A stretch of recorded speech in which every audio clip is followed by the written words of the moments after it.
खोकर पाने का मजा ही कुछ और है, रोकर मुस्कुराने का मजा ही कुछ और है। हार तो जिंदगी का हिस्सा है मेरे दोस्त, हारने के बाद जीतने का मजा ही कुछ और है। नमस्कार दोस्तों, पैंथर एकेडमी में आप सभी लोगों का हार्दिक स्वागत है। उम्मीद है आप सारे लोग स्वस्थ होंगे, मस्त होंगे और अपनी सफलता के लिए निश्चित रूप से प्रयासरत होंगे। मैं आपका दोस्त दैनिक समसामयिकी की सीरीज लेकर आपके बीच में उपस्थित हूं। उम्मीद है आपको ये सेशन पसंद आ रहा होगा। आइए हम लोग डेली की तरह सेशन की शुरुआत करें। और यहाँ 4 लाइनें देखिए सुंदर सी दी गई हैं। दिया गया है, थोड़ा जिद्दी हूं, ख्वाब देखने से बाज नहीं आता, अपने सपनों के लिए बिना संघर्ष के हार जाऊं मुझे नहीं आता। मतलब बिना संघर्ष के मैं हार मान लूं ये मेरे बस की बात नहीं है। अंतिम सांस तक लड़ने वाले हैं और अपने लक्ष्य को प्राप्त करने वाले हैं। इसी क्रम में सिर्फ आपसे इतना ही गुजारिश रहेगा कि आप सेशन में शुरुआत से लेकर अंत तक बने रहें। आज के सेशन में बहुत सारी अच्छी जानकारियों को हम लोग सीखने वाले हैं जो कि परीक्षाओं की दृष्टिकोण से अत्यंत महत्वपूर्ण है। आइए हम लोग सेशन की शुरुआत करें और देखें पहला महत्वपूर्ण प्रश्न। देखिए पहला प्रश्न दिया गया है, प्रतिवर्ष संविधान दिवस किस दिवस को मनाया जाता है? तो हमारा विकल्प जो दिया गया है, पहला 26 नवंबर, दूसरा 19 नवंबर, तीसरा 20 नवंबर और चौथा 21 नवंबर। यहाँ जो सही विकल्प होगा, विकल्प नंबर ए सही होगा। प्रतिवर्ष 26 नवंबर को संविधान दिवस के रूप में मनाया जाता है। अब आपको यहां से बहुत सारे प्रश्न मिलेंगे जो कि पूछे गए हैं डायरेक्ट, तो आपको याद रखना है यह कब से मनाया जाना प्रारंभ किया गया? तो 2015 से मनाया जाना प्रारंभ किया गया है। अगर बात की जाए संविधान सभा की गठन, संविधान सभा की गठन किसकी सिफारिश पर किया गया था? तो आपको ध्यान रखना है कैबिनेट मिशन ये कब आया था? तो आपको याद रखना है 1946 ईस्वी। कब? 1946 में। इसी कारण कैबिनेट मिशन की सिफारिश पर ही संविधान सभा का गठन किया गया था। अगर आपसे पूछा जाए पहला संविधान सभा कब बुलाई गई थी? तो आपको डेट सहित याद रखना है 9 दिसंबर 1946। कब? 9 दिसंबर 1946 को। यहां पर पहले अस्थाई अध्यक्ष चुने जाते हैं। यह भी कई परीक्षाओं में कई बार पूछा गया है। तो किसे चुना जाता है? डॉक्टर सच्चिदानंद सिन्हा। किसे? डॉक्टर सच्चिदानंद सिन्हा को चुना जाता है। अगर हम बात करें दूसरी सभा कब बुलाई गई, तो आपको याद रखना है 11 दिसंबर 1946 को बुलाई गई। और यहां अस्थाई अध्यक्ष के रूप में किसे नियुक्त किया जाता है? तो यह भी प्रश्न डायरेक्ट कई बार पूछा गया है। तो डॉक्टर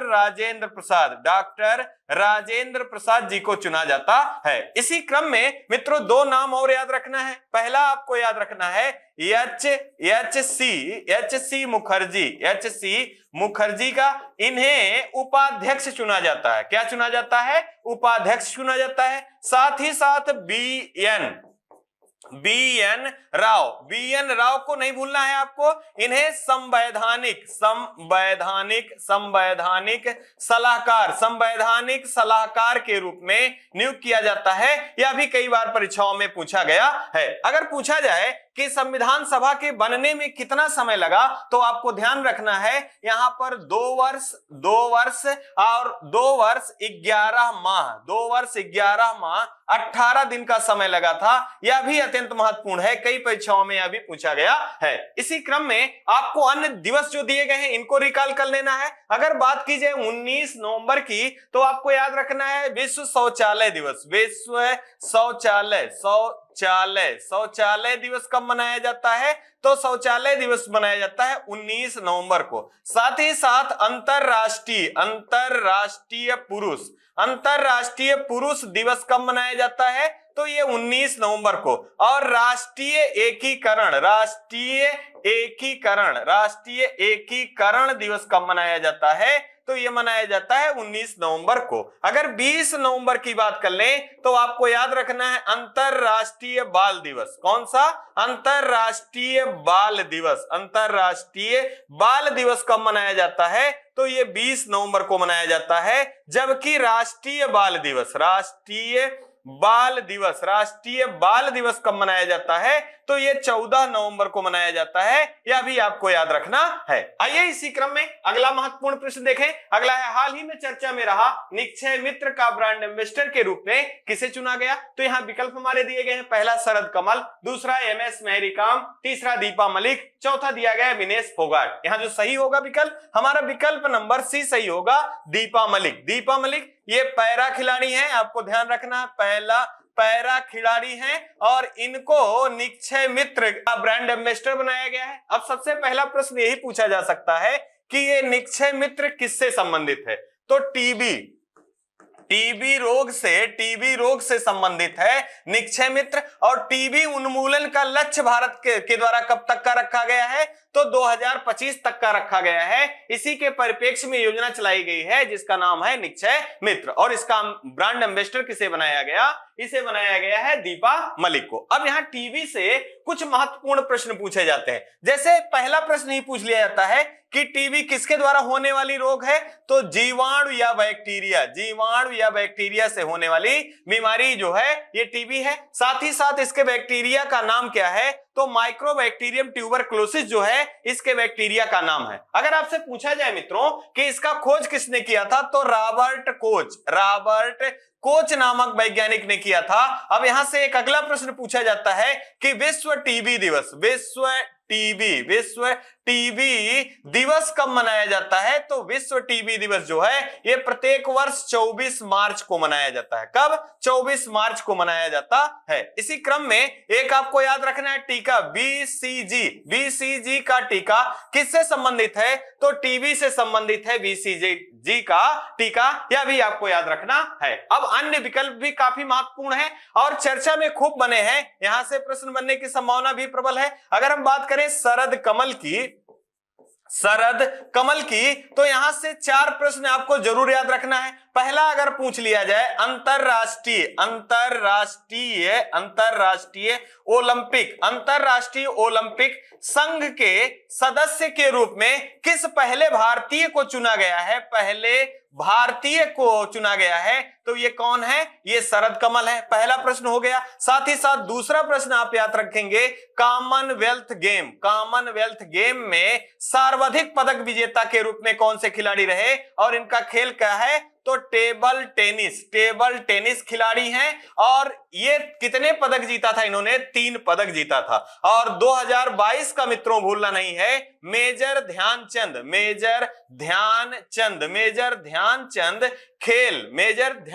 खेल रत्न पुरस्कार से किसे सम्मानित किए जाने की घोषणा की गई है? तो ये शरद कमल जी को दिए जाने की घोषणा की गई है। अगला आपका प्रश्न पूछा जा सकता है कि आपको भारतीय ओलंपिक संघ के द्वारा एथलीट आयोग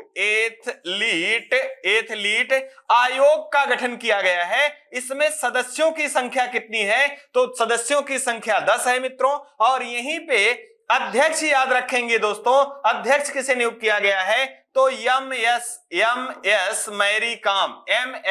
मैरी कॉम ये बॉक्सिंग से संबंधित है, इनको अध्यक्ष नियुक्त किया गया है। और उपाध्यक्ष के रूप में आपको याद रखना है ये शरद कमल हैं, इनको नियुक्त किया गया है। ये 4 प्रश्न शरद कमल से आपको जरूर याद रखना है। अगर हम बात कर ले अगला, तो आपको विनेश फोगाट से एक प्रश्न याद रखेंगे, विश्व कुश्ती चैंपियनशिप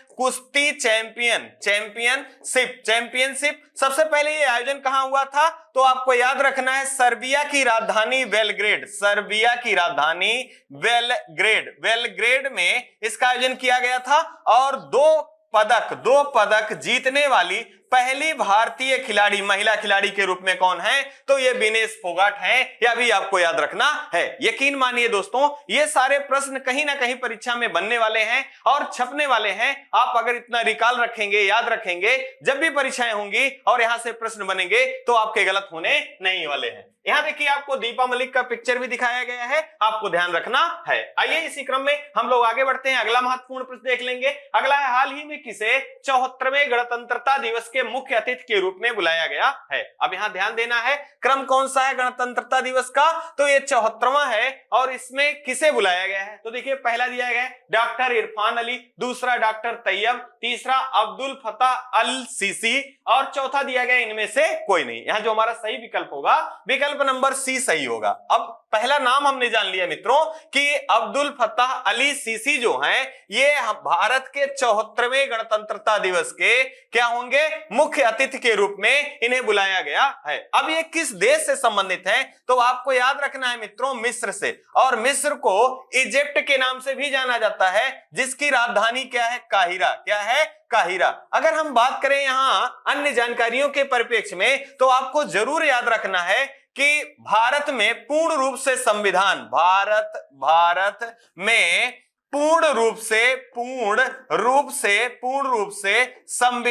संविधान कब लागू किया गया था, तो 26 जनवरी 1950। कब, 26 जनवरी 1950 को। इसी कारण प्रत्येक वर्ष 26 जनवरी को हम गणतंत्रता दिवस के रूप में मनाते हैं। और ये 74वां गणतंत्रता दिवस है और इसके मुख्य अतिथि के रूप में मिस्र के राष्ट्रपति हैं और अब्दुल फताह अली सीसी को निमंत्रित किया गया है। इसी क्रम में मिस्र से बहुत महत्वपूर्ण प्रश्न पूछे जाते हैं। जैसे पहला प्रश्न हमने देखा कि मिस्र की राजधानी क्या है, काहिरा है, इसे इजिप्ट के नाम से भी जाना जाता है। अगर हम बात करें हाल ही में हमने खूब पढ़ा है मित्रों कॉप 27 कॉन्फ्रेंस ऑफ पार्टी 27 का आयोजन कहां किया गया था, तो यह भी मिस्र में आयोजित किया गया था। इसी क्रम में आपसे एक प्रश्न पूछा जाता है कि नील नदी का वरदान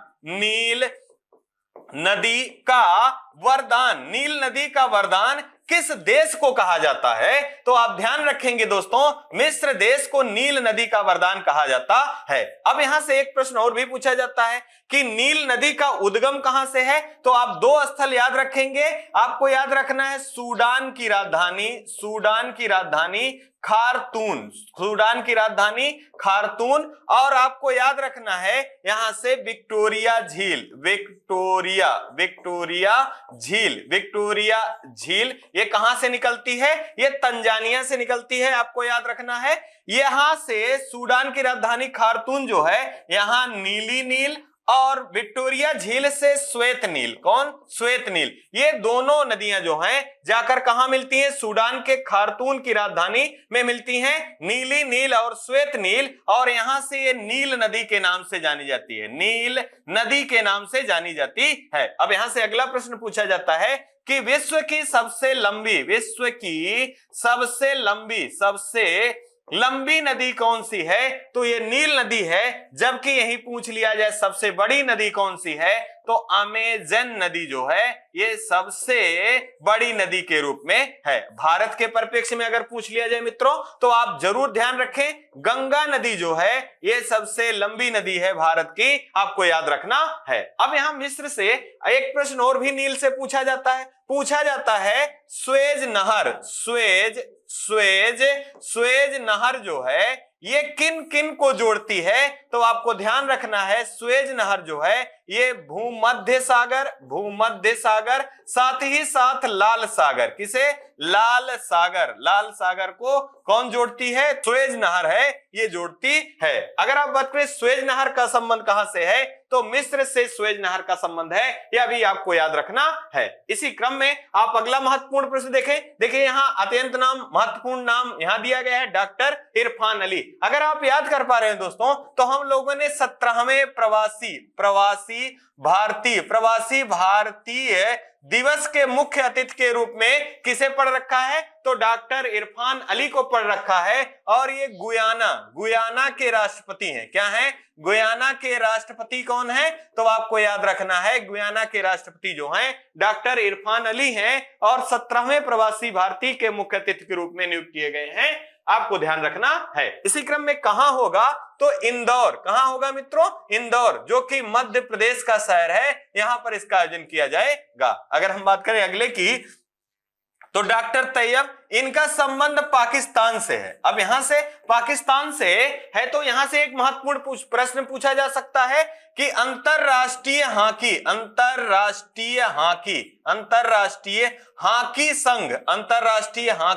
संघ के प्रमुख के रूप में हाल ही में किसे नियुक्त किया गया है, तो डॉक्टर तैयब खान को नियुक्त किया गया है, जो कि पाकिस्तान से संबंधित हैं। और इससे पहले अध्यक्ष कौन थे, तो आपको याद रखना है भारत के नरेंद्र पत्रा जी थे, और इन्होंने निजी कारणों से इस्तीफा दे दिया और इन्हीं के स्थान पे डॉक्टर तैयब को नियुक्त किया गया है। और भारतीय हॉकी संघ के भी अध्यक्ष नियुक्त किए गए हैं। किसे नियुक्त किया गया है, तो दिलीप टर्की। कौन है, दिलीप टर्की को नियुक्त किया गया है। यह भी महत्वपूर्ण प्रश्न के रूप में है। यहां देखिए आपको जो मिस्र के राष्ट्रपति हैं इनका पिक्चर दिखाया गया है, और यही क्या होंगे 74वें गणतंत्रता दिवस के मुख्य अतिथि होने वाले हैं। आइए इसी क्रम में अगला महत्वपूर्ण प्रश्न देखेंगे। हाल ही में चर्चा में रहा बधिर T20 राष्ट्रीय चैंपियनशिप 2023 का खिताब किसने जीता, तो यहां आपको ध्यान देना है 2022 का खिताब किसने जीता है। तो देखिए पहला दिया गया हरियाणा, दूसरा दिया गया मध्य प्रदेश, तीसरा उत्तर प्रदेश, चौथा गोवा। यहां हमारा सही विकल्प होगा विकल्प नंबर ए सही होगा। अगर बात करें हरियाणा की, ये विजेता रहा। कौन रहा, विजेता रहा। साथ ही साथ उप विजेता भी आप याद रखेंगे तो महाराष्ट्र जो है ये उप विजेता रहा। अगर हम बात करें कि ये कौन सा क्रम का था, तो ये 6वीं था। कौन था कि T20 वर्ल्ड का T20 राष्ट्रीय चैंपियनशिप का ये 6वां संस्करण था। इसका आयोजन कहां किया गया था, तो कोच्चि। कहां, कोच्चि, जो कि केरल से संबंधित है, यहां पर आयोजन किया गया था। और इसका उद्घाटन किसके द्वारा किया गया था, तो आरिफ मोहम्मद खान जी द्वारा किया गया था, जो कि कहां के राज्यपाल हैं, ये केरल राज्य के राज्यपाल हैं। इन्हीं के द्वारा इसका उद्घाटन किया गया था। अब यहां अगर हमने पहला प्रश्न देख लिया कि बधिर T20 राष्ट्रीय चैंपियनशिप की विजेता टीम कौन रही, तो हरियाणा रहा। उप विजेता कौन रहा, महाराष्ट्र रहा। संस्करण क्या था, 6वां था। और कहां किया गया था आयोजन, तो कोच्चि केरल में किया गया था। इसका उद्घाटन किसने किया था, तो आरिफ मोहम्मद खान जी द्वारा किया गया था। अगला प्रश्न आपसे पूछा जा सकता है कि हाल ही में चौथा खेलो इंडिया यूथ गेम का आयोजन कहां किया गया था, तो हरियाणा में किया गया था। और पदक तालिका में पहले स्थान पे कौन था, तो हरियाणा पदक तालिका में पहले स्थान पे था। अगर बात करें इसका शुभंकर क्या था, तो धाकड़ मित्रों, धाकड़ इसका शुभंकर था, यह भी याद रखना है। अब अगला 5वां भी निर्धारित किया गया है, तो 5वां का आयोजन कहां किया जाएगा, तो ये मध्य प्रदेश के 8 शहरों में इसका आयोजन किया जाएगा। इसी क्रम में आपको याद रखना है मध्य प्रदेश से अगर उत्तर प्रदेश के बारे में बात किया जाए, तो हाल ही में हम लोगों ने पढ़ रखा है मित्रों खेलो इंडिया यूनिवर्सिटी, भूलना नहीं है यहाँ, यूनिवर्सिटी गेम। ये कौन सा संस्करण होगा, तीसरा संस्करण होगा। और दूसरा कहां हुआ था, तो बेंगलोर में हुआ था। और इसका शुभंकर क्या था, तो आपको याद रखना है बीरा था। और पदक तालिका में जैन यूनिवर्सिटी जो है पहले स्थान पे रही थी। और ये तीसरा है, और उत्तर प्रदेश में पहला होगा, मतलब उत्तर प्रदेश में पहली बार खेलो इंडिया यूनिवर्सिटी गेम का आयोजन किया जाएगा। और उत्तर प्रदेश के 4 शहरों में किया जाएगा, यह भी महत्वपूर्ण है। और अगला अगर हम बात करें, तो हाल ही में 36वां राष्ट्रीय खेल का आयोजन कहां किया गया था, तो गुजरात राज्य में किया गया था दोस्तों। और इसका शुभंकर क्या था, सावज था। और पदक तालिका में सर्विसेज जो है ये पहले स्थान पे था, यह भी याद रखना है। 37वां भी निर्धारित किया गया है। 37वां का आयोजन कहां किया जाएगा, तो गोवा में किया जाएगा। इसे भी आपको मुख्यतः याद रखना है। ये खेल परिदृश्य से महत्वपूर्ण जानकारियां हैं, आप इतना जरूर याद रखेंगे। आइए इसी क्रम में अगला महत्वपूर्ण प्रश्न देखेंगे। अगला दिया गया है हाल ही में किस देश के साथ मुक्त व्यापार समझौता पारित किया गया है। हमारे विकल्प जो दिए गए हैं दोस्तों, पहला जापान, दूसरा ऑस्ट्रेलिया, तीसरा मालदीव, चौथा अमेरिका। यहां जो हमारा सही विकल्प होगा, तो विकल्प नंबर बी सही होगा, ऑस्ट्रेलिया। अब यहां बात करें, यहां से सीधा प्रश्न पूछा जा सकता है कि भारत और किस देश के साथ मुक्त व्यापार समझौता पारित किया गया है, तो ऑस्ट्रेलिया आपका आंसर होने वाला है। अगर हम ऑस्ट्रेलिया से संबंधित जानकारी को देखें, तो ऑस्ट्रेलिया की राजधानी क्या है, कैनबरा जो है मित्रों इसकी राजधानी है। साथ ही साथ अगर आप रिकॉल कर पा रहे हो, तो T20 वर्ल्ड कप का आयोजन, जिसका संस्करण 8वां था, इसका आयोजन कहां किया गया था, तो ये ऑस्ट्रेलिया में ही किया गया था। और विजेता कौन रहा, तो इंग्लैंड दूसरी बार विजेता रहा और पाकिस्तान मित्रों जो है ये उपविजेता टीम के रूप में रहा, यह भी याद रखना है। और शेन करन को tournament cricketer of the tournament के रूप में चुना गया, जो कि स्पिनर बॉलर हैं, कहां के, इंग्लैंड के। इसी क्रम में ऑस्ट्रेलिया से बहुत सारी महत्वपूर्ण बिंदुएं हैं जो कि परीक्षाओं में पूछी जाती हैं। पहला अगर पूछा जाए तो पूछा जाता है प्यासी भूमि का देश, प्यासी भूमि का देश के नाम से किसे जाना जाता है, या गोल्डन प्लीस के नाम से किसे जाना जाता है, कंगारुओं का देश के नाम से किसे जाना जाता है, और सबसे छोटा महाद्वीप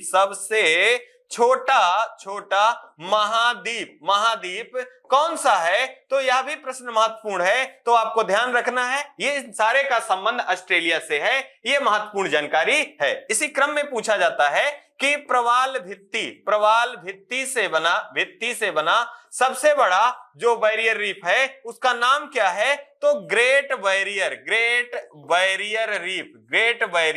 रीफ है। और ये कहां पर स्थित है, तो ये ऑस्ट्रेलिया में स्थित है। और इसकी सर्वोच्च चोटी क्या है, माउंट कोसिस्को जो है इसकी सर्वोच्च चोटी का नाम है। आपसे पूछा जाता है विक्टोरिया मरुस्थल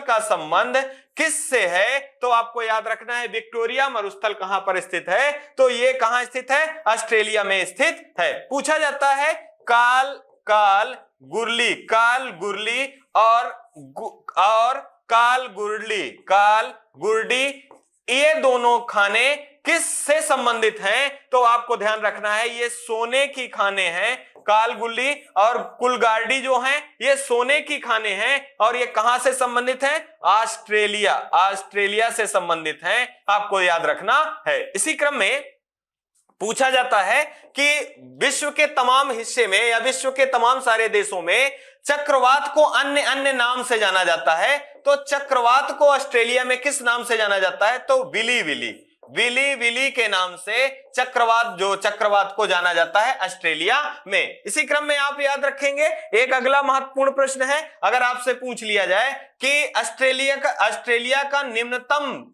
स्थल क्या है, तो अरल झील जो है ये ऑस्ट्रेलिया का निम्नतम स्थल है। आपसे पूछा जाता है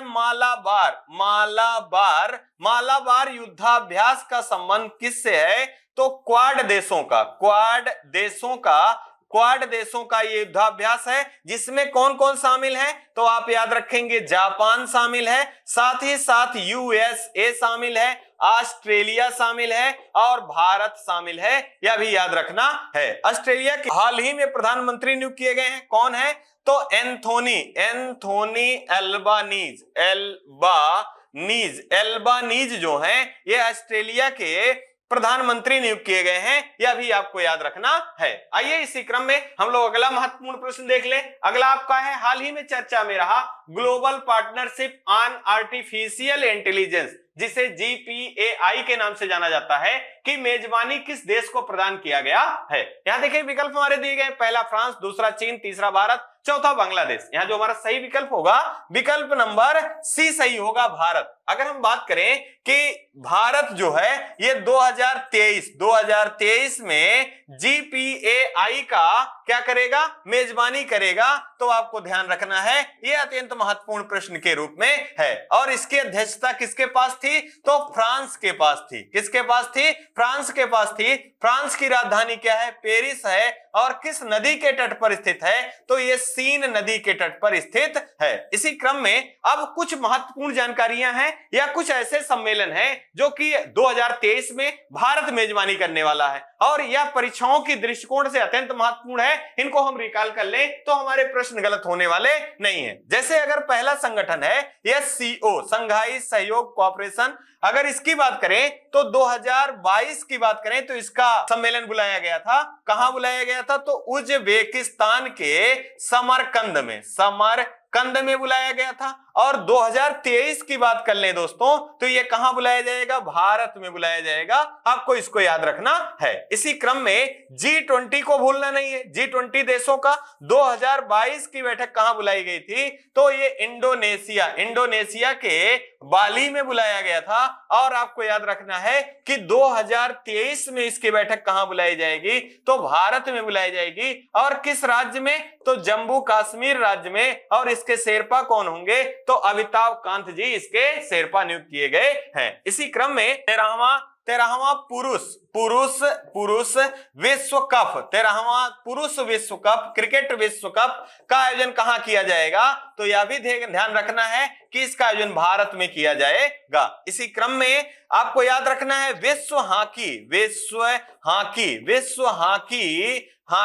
कप का आयोजन कहां किया जाएगा, 2023 में। तो इसका आयोजन भी कहां किया जाना है मित्रों, तो इसका आयोजन भारत में उड़ीसा के भुवनेश्वर, जो उड़ीसा की राजधानी भुवनेश्वर है, वहां बिरसा मुंडा स्टेडियम में किया जाना है। ये महत्वपूर्ण जानकारियां हैं, आप जरूर याद रखेंगे। यहां फ्रांस से अगर बात करें तो हम ध्यान दें कि पेरिस में, फ्रांस की राजधानी पेरिस है। और 2024 में जो ग्रीष्मकालीन ओलंपिक का आयोजन होना है वो कहां किया जाएगा, तो फ्रांस की राजधानी पेरिस में किया जाएगा। कांस फिल्म समारोह का आयोजन कहां किया जाता है, तो फ्रांस की राजधानी पेरिस में किया जाता है। यह भी महत्वपूर्ण है, आपको याद रखना है। और ओलंपिक का 2024 का शुभंकर नियुक्त किया गया है कि वह क्या है, तो फ्रीजियन कैप जो है यहाँ का शुभंकर नियुक्त किया गया है, जो कि 2024 में फ्रांस में होने वाला है। अगर बात करें चीन की तो आपको भूलना नहीं है, ब्रिक्स देशों का 14वां जो शिखर सम्मेलन का आयोजन किया गया था 2022 का, ये चीन में किया गया था। 13वां कहां किया गया था, भारत में किया गया था। अगर हम बात करें ये सन 2021 की बात है, और ये 2022 में। और 2023 में कहां किया जाएगा, तो दक्षिण अफ्रीका में ब्रिक्स देशों का क्या किया जाएगा, सम्मेलन किया जाएगा। यह भी आपको याद रखना है। आइए इसी क्रम में अगला प्रश्न देख लें। हाल ही में कौन सा भारतीय राज्य लेखा परीक्षा महानिदेशक की भूमिका का सृजन करने वाला पहला राज्य बना है। अब यहाँ अगर हम बात करें तो यह अत्यंत महत्वपूर्ण जानकारी है। और यहां से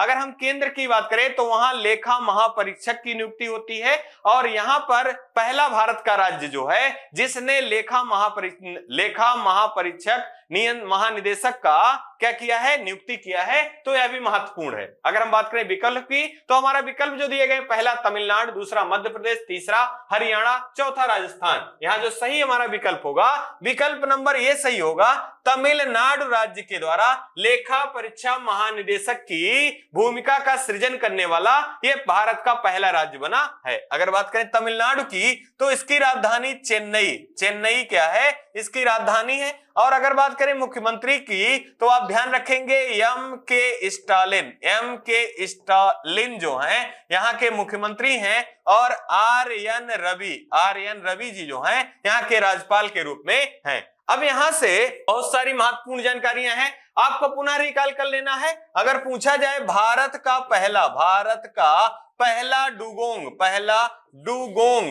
डुगोंग संरक्षण अभयारण्य कहां स्थापित किया गया है, तो ये तमिलनाडु में किया गया है। अगर आपसे पूछा जाए स्लेंडर लोरिस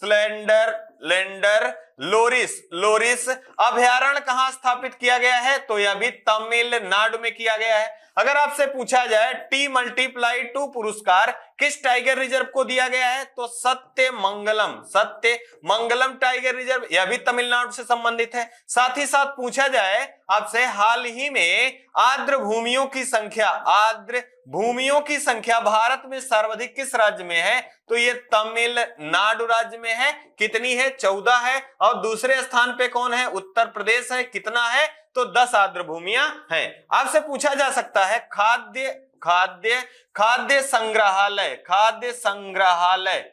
संग्रहालय की स्थापना कहां किया गया है, तो तंजावुर में किया गया है। यह भी कहां से संबंधित है, यह भी तमिलनाडु से संबंधित है। आपको याद रखना है तमिल संगमम का आयोजन कहां किया गया है, तो वाराणसी में हाल ही में काशी तमिल संगमम का आयोजन किया गया है। और इसका उद्घाटन किसके द्वारा किया गया है, तो प्रधानमंत्री नरेंद्र मोदी जी द्वारा किया गया है। मुख्यमंत्री नाश्ता योजना, मुख्यमंत्री नाश्ता योजना किस सरकार की पहल है? तो तमिलनाडु सरकार की है। तमिलनाडु के तट को किस तट के नाम से जाना जाता है? तो कोरोमंडल, कोरोमंडल तट के नाम से जाना जाता है तमिलनाडु के तट को। अब यहां से अन्य एक जानकारी आप जरूर याद रखेंगे, तमिलनाडु राज्य से ही हाल ही में 17वां वर्ल्ड सेंचुरी घोषित किया गया है तमिलनाडु राज्य के द्वारा, और 17वां वन्य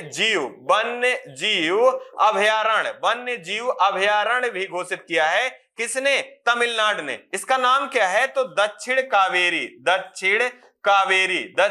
कावेरी जो है ये इसका गांव दक्षिण कावेरी वन्य जीव अभयारण्य है। साथ ही साथ हाल ही में अरिकापट्टी जो है ये जैव विरासत संस्थान के रूप में घोषित किया गया है, ये भी तमिलनाडु राज्य से संबंधित है। आइए इसी क्रम में यहाँ एक आपको प्रश्न जरूर ध्यान रखना है कि ये लेखा महानियंत्रक की बात नहीं हो रही है। आपको याद रखना है भारत के लेखा महानियंत्रक के रूप में कौन है? तो आपको याद रखना है गिरीश चंद्र मुर्मू जी जो हैं, ये भारत के 14वें जो हैं ये लेखा महानियंत्रक के रूप में हैं, जबकि भारतीदास CAG के रूप में हाल ही में नियुक्त की गई हैं, ये भी आपको याद रखना है। आइए इसी क्रम में अगला महत्वपूर्ण प्रश्न देखेंगे। हाल ही में भारतीय वायुसेना द्वारा कहां पर समन्वय 2022 अभ्यास का आयोजन किया गया? तो यहां देखिए पहला दिया गया पोखरण, दूसरा आगरा, तीसरा केरल, चौथा उड़ीसा। यहां जो हमारा सही विकल्प होगा तो ये विकल्प नंबर भी सही होगा, आगरा में इसका आयोजन किया जाएगा। कब किया जाएगा? तो 28 नवंबर से 30 नवंबर के मध्य में इसका आयोजन किया जाएगा। अगर हम बात करें किसकी पहल है, तो भारतीय वायुसेना की पहल है, इसको भी आप अंडरलाइन रखेंगे। अब यहां पर आपको ध्यान रखना है कि भारतीय वायुसेना के प्रमुख वर्तमान में कौन है? तो विवेक राम चौधरी जी जो हैं भारतीय वायुसेना के प्रमुख के रूप में हैं। इसी क्रम में आपको याद रखना है कि वायुसेना दिवस कब मनाया जाता है? तो 8 अक्टूबर को वायुसेना दिवस के रूप में मनाया जाता है। अगर हम बात करें इस समन्वय का उद्देश्य क्या है, तो जो प्राकृतिक आपदाएं आती हैं, साथ ही साथ मानवीय आपदाएं जो आती हैं, इनमें क्या करना? जनता की सुरक्षा करना, उसी के संबंध में समन्वय स्थापित करने के लिए इस प्रोग्राम का आयोजन किया गया है। अगर हम बात करें, यहाँ ये बात हो रही है उत्तर प्रदेश से, तो उत्तर प्रदेश में हाल ही में चर्चा में कुछ बिंदु रहे हैं जिनको अगर आप रिकॉल रखें तो आपके लिए अत्यंत लाभकारी होगा। जैसे पहला प्रश्न हाल ही में हम लोगों ने पढ़ रखा है, जल जीवन मिशन में पहले स्थान पे किस राज्य को पुरस्कृत किया गया है? तो ये उत्तर प्रदेश है। साथ ही साथ दूसरा आपको याद रखना है तराई हाथी रिजर्व की, ये भारत का 33वां हाथी रिजर्व होगा। साथ ही साथ उत्तर प्रदेश का कौन सा होगा? तो उत्तर प्रदेश का दूसरा होगा। अगर आपसे पूछा जाए कि अमृत सरोवर के क्रियान्वयन में भारत में पहले स्थान पे कौन राज रहा है? तो ये उत्तर प्रदेश रहा है। साथ ही साथ पूछ लिया जाए राष्ट्रीय जल पुरस्कार से हाल ही में किसे सम्मानित किया गया है पहले स्थान पे? तो उत्तर प्रदेश है। साथ ही साथ प्रधानमंत्री शहरी आवास योजना में पहले स्थान पे कौन है? तो उत्तर प्रदेश है। जबकि ग्रामीण आवास में अगर बात किया जाए तो राजस्थान का झुंझुनू जिला जो है ये प्रधानमंत्री ग्रामीण आवास के स्थान में पहले स्थान पर है। इसी क्रम में आपको याद रखना है नाइट सफारी पार्क कहां बनाए जाने की घोषणा की गई है? तो ये लखनऊ में बनाए जाने की घोषणा की गई है। पहला पैरा बैडमिंटन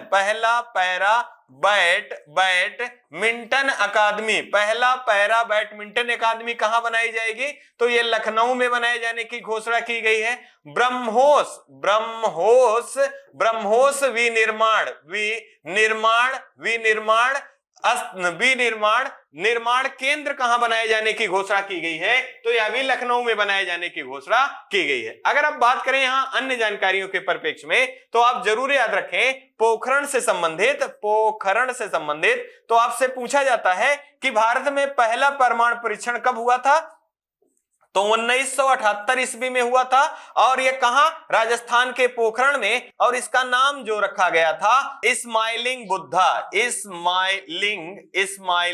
बुद्धा जो है इसका नाम रखा गया था। अगर बात करें दूसरा कब इसका परीक्षण किया गया था, तो दूसरा परीक्षण 1998 ईस्वी में पोखरण में ही किया गया था और इसका नाम रखा गया था ऑपरेशन शक्ति। और इसकी अध्यक्षता किसने किया था, तो डॉक्टर एपीजे अब्दुल कलाम जी के द्वारा किया गया था। यह भी आपको याद रखना है। आइए इसी क्रम में अगला महत्वपूर्ण प्रश्न देख लेते हैं। अगला है, हाल ही में मलेशिया के नए प्रधानमंत्री के रूप में किसने शपथ ली है, तो देखिए पहला दिया गया जॉर्जिया मेलोनी, दूसरा मोहम्मद बिन सुल्तान, तीसरा कैटलीन नोवाक, चौथा अनवर इब्राहिम। यहां जो हमारा सही विकल्प होगा ये विकल्प नंबर डी सही होगा। अनवर इब्राहिम ने हाल ही में मलेशिया के नए प्रधानमंत्री के रूप में शपथ लिया है। अगर बात करें मलेशिया की, तो इसकी राजधानी क्या है, कुआलालंपुर जो है मित्रों इसकी राजधानी है। इसी क्रम में अन्य विकल्पों को भी देख लें। अगर बात करें जॉर्जिया मेलोनी की, तो इटली की पहली महिला प्रधानमंत्री के रूप में किसे चुना गया है, तो जॉर्जिया मेलोनी को। मोहम्मद बिन सुल्तान की बात करें तो सऊदी अरब के प्रधानमंत्री के रूप में किसे नियुक्त किया गया है, तो मोहम्मद बिन सुल्तान को। कैटलीन नोवाक की बात करें तो हंगरी के राष्ट्रपति के रूप में किसे चुना गया है, और ये पहली महिला राष्ट्रपति के रूप चुनी गई हैं, तो ये कैटलीन नोवाक है। इसी क्रम में आपको याद रखना है इजराइल के बारे में याद रखना है। हाल ही में यहाँ चुनाव संपन्न हुए हैं और यहाँ बेंजामिन नेतन्याहू की पार्टी ने जीत हासिल की है, और 2023 में नए प्रधानमंत्री कौन होंगे, तो बेंजामिन नेतन्याहू होंगे। हाल ही में नेपाल देश में चुनाव हुए हैं, यहाँ शेर बहादुर देउवा जी जो वर्तमान में प्रधानमंत्री थे उनकी पार्टी को पुनः जीत मिला है। अगले प्रधानमंत्री के रूप में कौन होंगे, तो शेर बहादुर देउवा होंगे। अगर हम बात करें श्रीलंका की, तो यहाँ पर भी राजनीतिक अस्थिरता के कारण प्रधानमंत्री के रूप में दिनेश गुणवर्धने को चुना गया है और राष्ट्रपति के रूप में रानिल विक्रमसिंघे को चुना गया है। यह भी अत्यंत महत्वपूर्ण प्रश्न है। अगर बात करें ब्रिटेन की, तो ब्रिटेन के 57वें प्रधानमंत्री के रूप में किसे चुना गया है, तो ऋषि सुनक को चुना गया है। इससे पहले तीसरी महिला प्रधानमंत्री थी, उनका नाम क्या था, लीज ट्रेस। ये सारी जानकारियां आपकी परीक्षाओं के लिए अत्यंत महत्वपूर्ण है। आप इनको जरूर रिकॉल करते रहेंगे, याद करते रहेंगे। इसी क्रम में आपसे विदा लेने का समय आ गया है। देखिए 2 लाइन दी गई है, स्ट्रगल से कभी हारना नहीं चाहिए, क्योंकि ये भी एक कहानी है जो सक्सेसफुल होने के बाद हमको बतानी होती है। मतलब जब आप सफल होंगे तब उस समय आपकी सफलता का राज जानने वाले तमाम सारे लोग होंगे, और उस सफलता के राज को बताने के लिए आपको स्ट्रगल की कहानी जरूर बतानी होगी। इसी क्रम में आप अपना और अपने परिवार का खूब ढेर सारा ध्यान रखें। जय हिंद, जय भारत।